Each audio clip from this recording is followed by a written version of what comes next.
natin for today, pupunta tayo sa Pa de la Casa.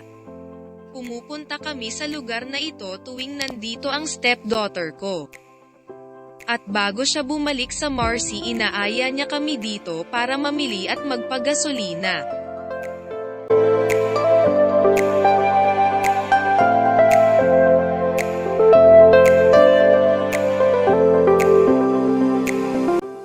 Mula sa bahay namin hanggang Pa de la Casa ay mga 2 oras na diretso lang. Ang traffic ay magsimula pagpasok na ng Pa de la Casa.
Habang nasa daan ay hindi ko mapigilan ang pagkuha ng mga video dahil ang ganda ng tanawin sa labas, at napakaganda ng mga bundok.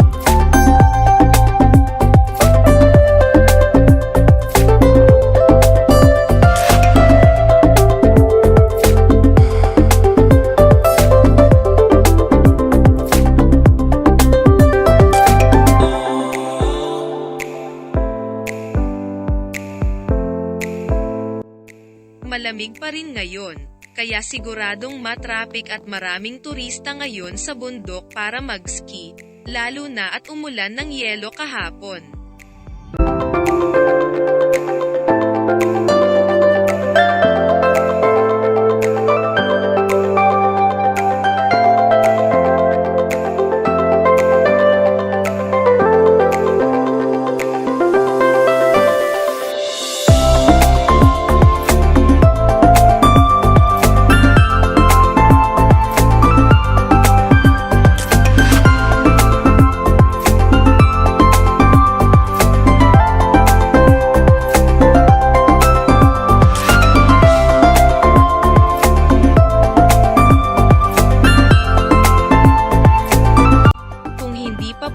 Naka-like and subscribe, paki-like and subscribe na po at paki-pindot na din po yung notification bell para po updated ka na.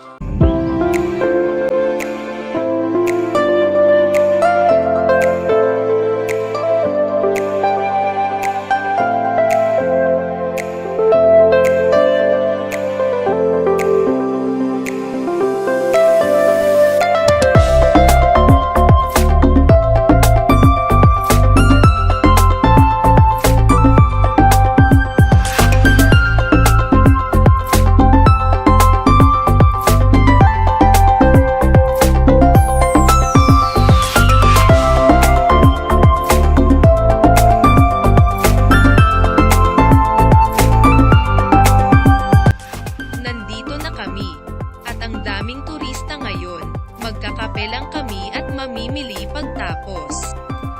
Ito ang Pa de la Casa. Maliit na village lang siya na napapaligiran siya ng mga bundok.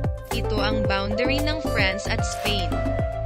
Ang lugar na ito ay puro pamilihan, restaurant at mga hotels.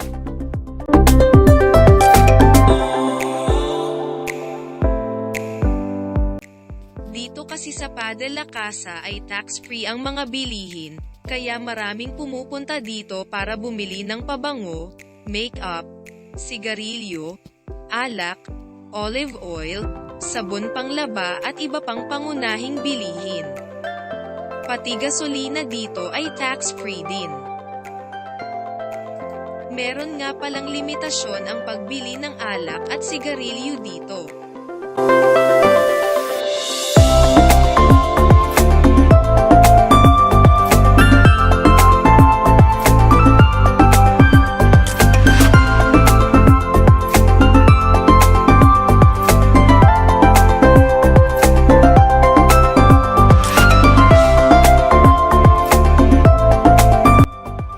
Ngayon ay aakyat na kami sa taas para magpagasolina.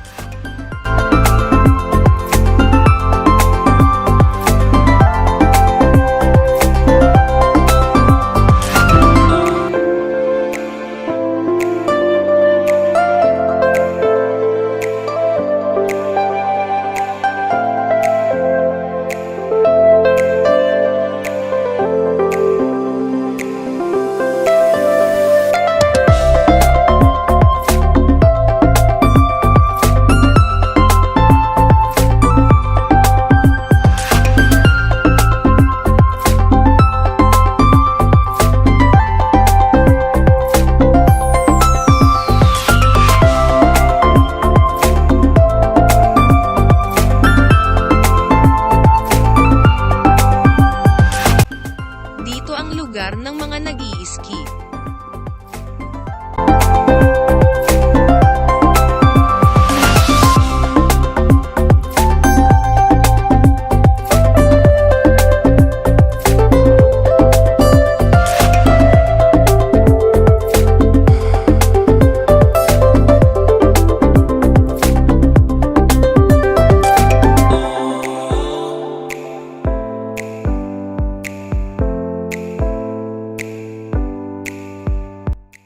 Ngayon ay pauwi na kami. Maraming salamat po ulit sa pagsama sa akin. Hanggang sa susunod na video. God bless po.